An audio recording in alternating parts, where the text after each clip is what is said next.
Welcome to the Content Amplified podcast, brought to you by Masset. Our goal is to help you get more from your marketing content.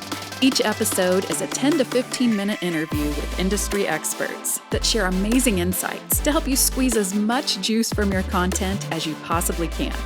Here's today's interview. Welcome back to another episode of Content Amplified. Today I'm joined by Todd. Todd, welcome to the show. Thanks for having me. Excited to be here. Yeah, I'm excited for this conversation. It's going to be a fun one. We're going to talk about content really in a little different lens. And before we do that, though, Todd, let's get to know you. There's always two questions we ask our guests. What do you love about content? What do you love about marketing? And then also, as a part of that, let's get to know you. Let's get to know your background. You have a really exciting background. You've done some really unique things. Let's get to know you a little bit before we dive into the subject today. Sure. So I'll just give my quick bio. So Todd Supchak, my current role, which I'm really excited about, is I'm the VP of Marketing Services at Verndale. We're a digital experience agency out of Boston, but we have teams all over the place in Canada and in Latin America. And recently joined that firm in June of this year. Prior to that, I was at Proficient in a digital marketing strategy role for about a year and a half. And prior to that, I was in the experiential space for a couple of years in the pandemic where, I helped an agency called August Jackson transition from being a live events agency to being a digital agency. And then prior to that, I was at Leo Burnett here in Chicago for about 18 years. So I've been in and around advertising and marketing for most of my career. I love it. So Todd, you have this really cool background where you really create moments and experiences. And that's really kind of the focus today, is how to build a better customer experience through content. Now, often when we talk on this podcast, and before we started recording, Todd and I were talking about this, content to a lot of people means blog posts or things like that on the website. But here, when we're talking about content, it has a little bit bigger of a meaning and an explanation. Todd, what are your thoughts when it comes to content? What's our definition today for content in this lens of the conversation today? I mean, it's really about communication and, communication in all of its forms. And so, I think what's happening online obviously is extremely important for brands, how to attract an audience, how to retain them, how to move them down the funnel. That's all extremely important. SEO, analytics, all of those disciplines within content, how you bring all of that and orchestrate that together to help customers complete what they're trying to do is really important and is something that I'm very passionate about. But going a level up from that, the communication part is you're trying to, as a brand, move someone to action at the highest level. And that action is really sort of something that's going to benefit them. It's going to benefit you. And when I think about it through that lens, it becomes like communication and content really sort of can be in any form and function. And so you think about the ability, say, in the event space to have, move people to a particular action as part of that event, as part of that experience, as part of the creative experience.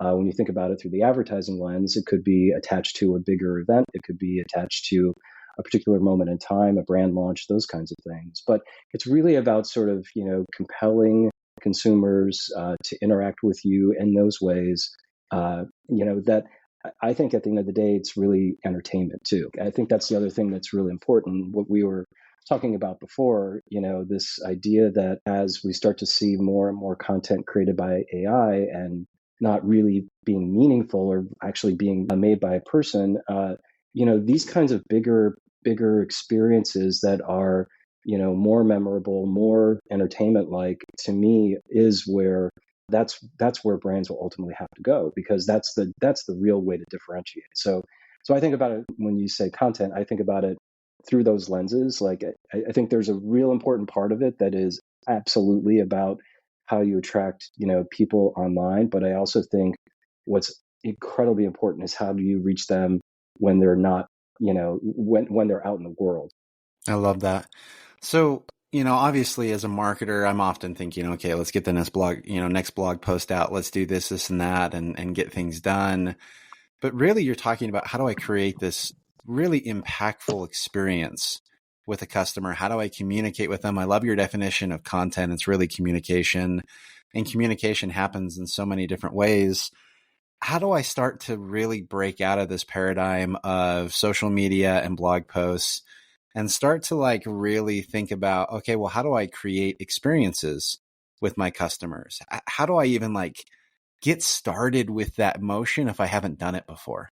That's a really great question, and it's interesting because I've worked in my career with so many different types of brands that you would think would not ever have the reason to actually provide a real immersive experience. And yet you find these moments in time where they actually come to life, and it makes a lot of sense. So I think about it, this way where, first of all, like what is that event during the year? What is that one moment in time during the year? There has to be one moment in time that your brand has a reason to be really sort of above and beyond what the normal sort of campaign or the normal flow of blog posts that are out there. So find what that one moment is, and if there's some in-person element to it, or if there is just any kind of like special moment there, how can you bring a little more creativity than what you're normally used to?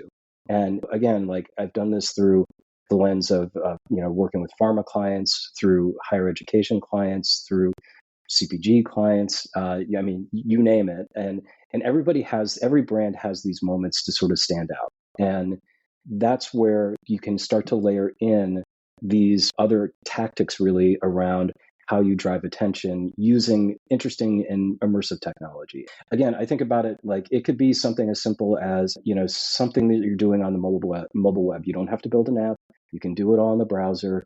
You can use like light AR to do things. And as long as, like, I think the most important part, and one of the things that I've learned over time, is that it has to be relevant to the audience. It has to be relevant to the brand, but it also has to be something that people will want to do, and you have to give them a reason to do it. So I think like finding that one moment where you have a little more license than what you normally do, and then understanding what your audience might want to interact with, and then like how does that tie to your brand. Those are the three things that I think, if you can find those three, that's where you have an opportunity to build something interesting.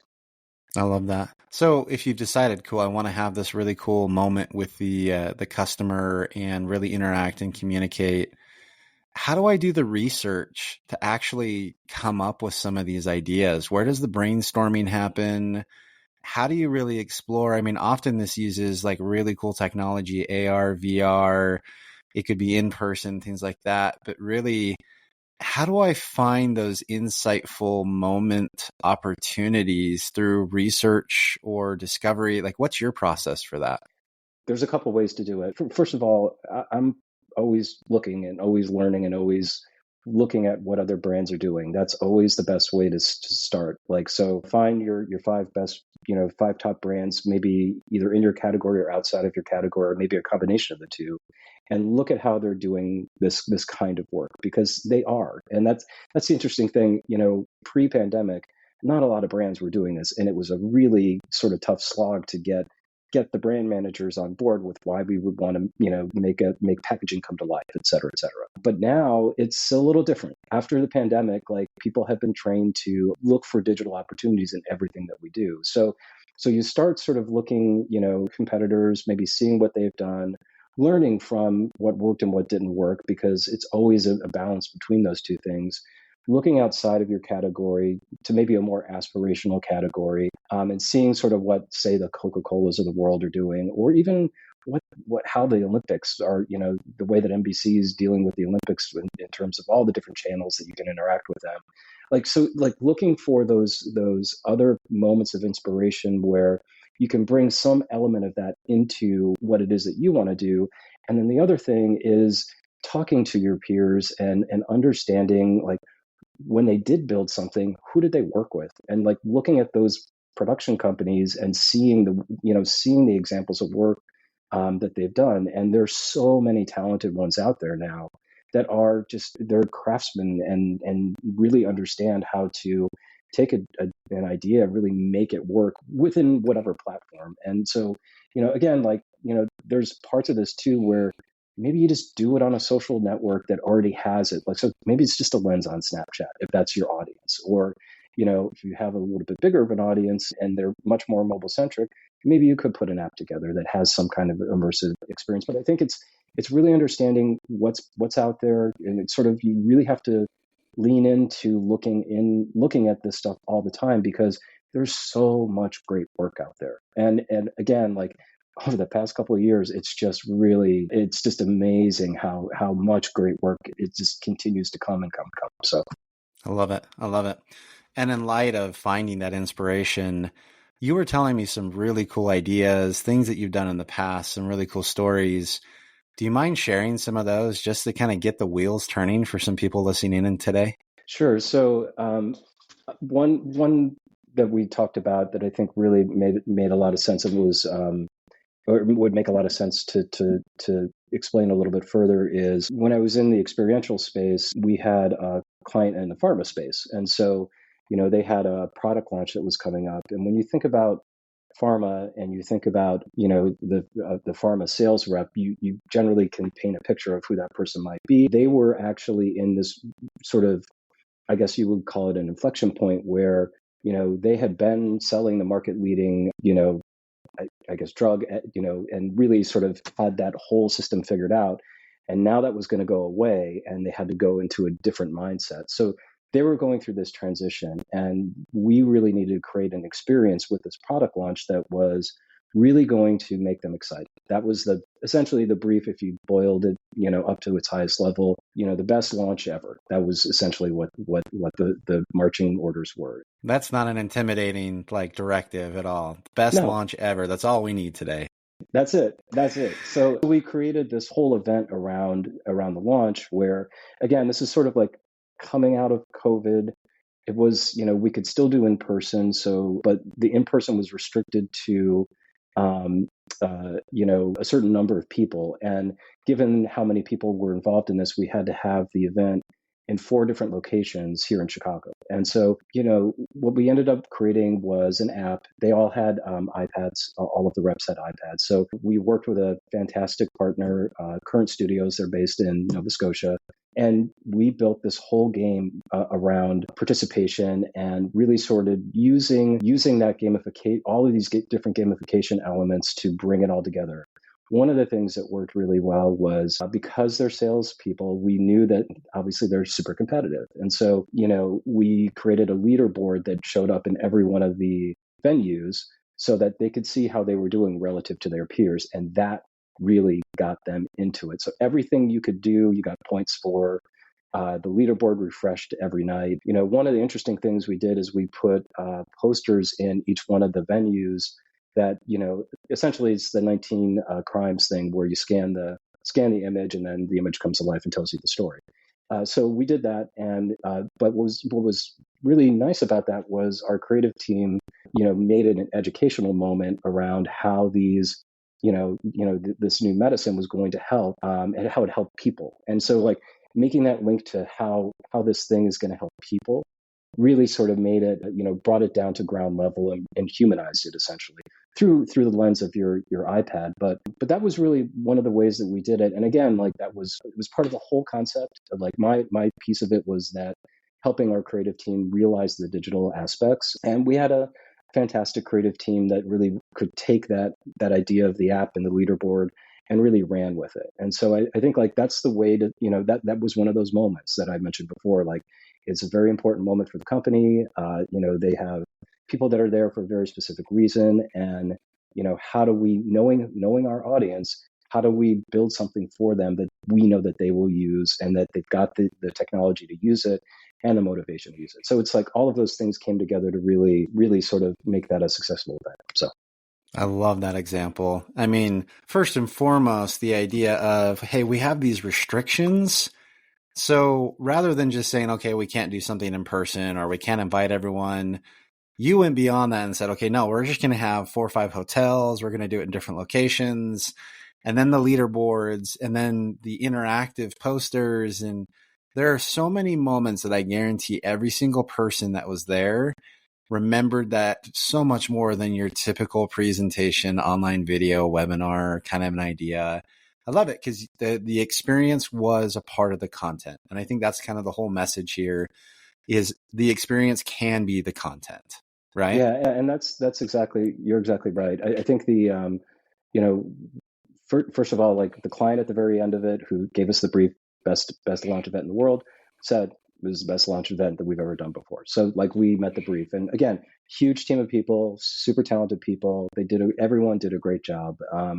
And it only really works when you have all of those people, the right people coming together to make an experience like that. But I do think that the thing that was really impactful was like I could see people like they were so motivated by the competition that they were like, we had a step counter in it, and they were in the app, and they were like shaking their iPad to try to gamify the step counter like at the very end, and they were doing it really fast to sort of like move up the leaderboard. So I think like seeing those kind of things, and when you think about content, like that's not what you think about generally, but it is relative to experience. And I think that going back to what I said before, like when content online becomes so vanilla, it's standing out is really hard. And I think like you have to start to think about content as much more than what's on the screen, into like how it becomes a part of your brand, and a part of a person's experience with your brand. And that's